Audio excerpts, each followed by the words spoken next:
Okay, so next up it's time to look at the hotkey functionality in Traktor Pro. Now firstly, in order for hotkeys to sync perfectly every time, we do recommend that you beat grid your tracks. So if you don't know how to do this, please go and check out our tutorial on beat gridding on the Sonic Academy website. The next thing you'll want to do is make sure quantize and snap modes are enabled up here, just by clicking on them. In each deck on Traktor, we can set up to 8 individual hot cues or hot loops, which gives us a total of 32 possible hot cues and loops that we can use when we're in 4-deck mode. So why would you want to use hot cues in the first place? Well, when used creatively, this type of functionality effectively means that you can remix tracks live on the fly, and every time you trigger a hot cue, Traktor will drop it in on time and in sync. You can also use hot cues, or hot loops rather, to create whole new loops of your own. For example, you could have 4 decks playing with different loops in each deck, and when you combine these 4 different loops, it creates a whole new loop and a whole new unique sound. Setting up hot loops and hot cues in Traktor is thankfully very easy. First thing we do here is access the advanced panel, and we have our drop down here. We go into cue, and I'll quickly talk you through what you see on the screen here in front of you. The 2 arrows here, these allow us to skip through any saved cue points that we have in the track. It'll skip through them chronologically one by one from the start of the track to the end of the track.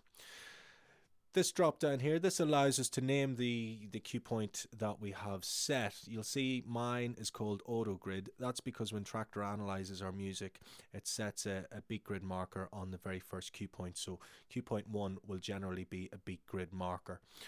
Now, why would you use this? Well, if you've set up a loop, for example, on a vocal, you might want to name that a vocal loop, or if you set it up in a break, you might want to name it break loop, and so on. So you can name it by clicking in here, and subsequently using the drop down to name all your loops and cue points. This next drop down is for cue types. You have a number of different cue types in Traktor, which I'll explain in a few moments time, but you've got fade in and fade out cue points, you've got grid cue points, you have got loop cue points, and you have your general cue point as well. So this allows you to assign a different cue type, but we'll look at that in a moment. Your trash can, then, that allows you to delete any cue points or loop points that you've set. Bear in mind, if you are using tracks that are beat gridded and locked, you will need to go in and unlock the beat grid before you actually delete those cue points. Store, what it does, it stores the current cue point and maps it to the next available button. So if I was to hit store now, a cue point would be mapped to number 2. And then map, that basically allows you to change the assignment of your cue points. So for example, if I had a cue point set up on button number 5, but I wanted to change it to number 6, I just press the button 5, press map then, and press number 6 to change that on the cue point that I've set will change from position 5 to position 6.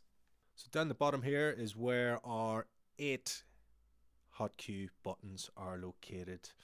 These will be colored depending on the type of cue point we set. So for example, standard cues will be in blue, hot loops will be in green, while your beat grid marker, like we have saved here in position 1, that will be white. Fade in and fade out cue points will be brown, and load in cue points will be orange. So by default, as we said, the position 1 is white because it's a beat grid marker. So what I'm going to do now is show you how to set up some different hot cues and hot loops throughout a track and then trigger them. So the first thing we'll want to do is I want to set a load in marker, and I don't want to set it at the start of the track. I want to set it here after the first little break. Now what this means, when I set this cue point as a load in, I click number 2. Now that's set it up as a standard cue point, which you can see here, but I want to change it to a load in marker. So I drop that down and select it. Now the next time I load this track into Traktor will automatically jump to this load in point, so it knows to load the track from this very point. So the next thing we'll do, we'll set up a loop here.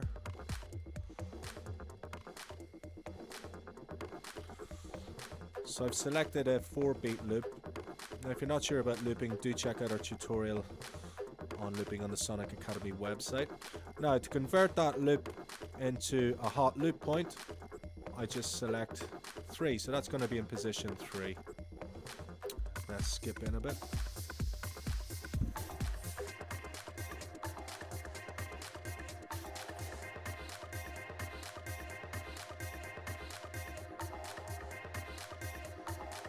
Set another hot loop here.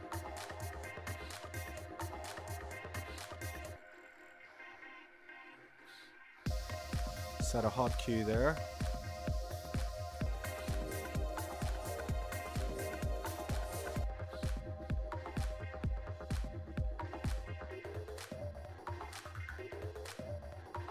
Set another hot loop here.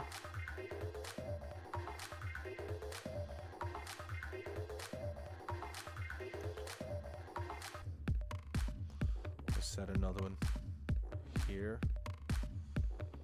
Put that in slot 7. So now that I've set, I still have one space free there, but now that I've set my hot cues and hot loops, to trigger them, you just click on the one that you want.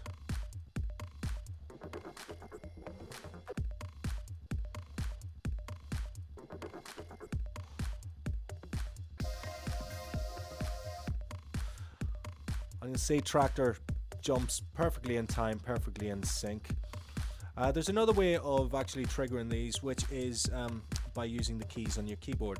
Traktor automatically maps each of your hot cues to, on deck A, it will map buttons 1, 2, 3 and 4 on your keyboard. So if I click my keyboard, I'm pressing 2, 3, I'm pressing 4. Now if you want to use 5, 6, 7 and 8, you hold down Shift 1, 2, 3 and 4.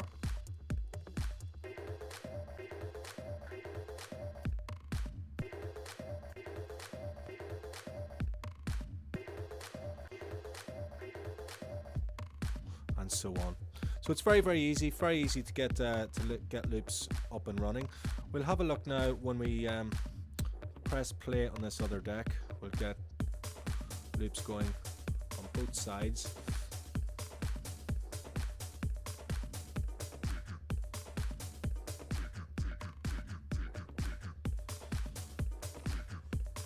So these were some hot cues I'd set up earlier. So you can see how Traktor keeps that in sync.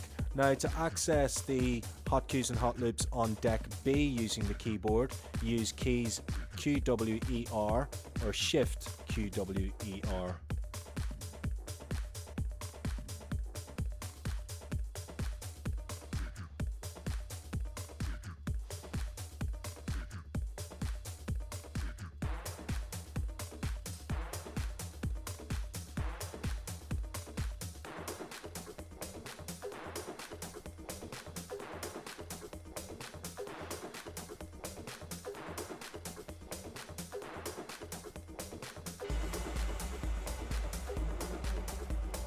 And you can see how tightly Traktor keeps both those tracks synced.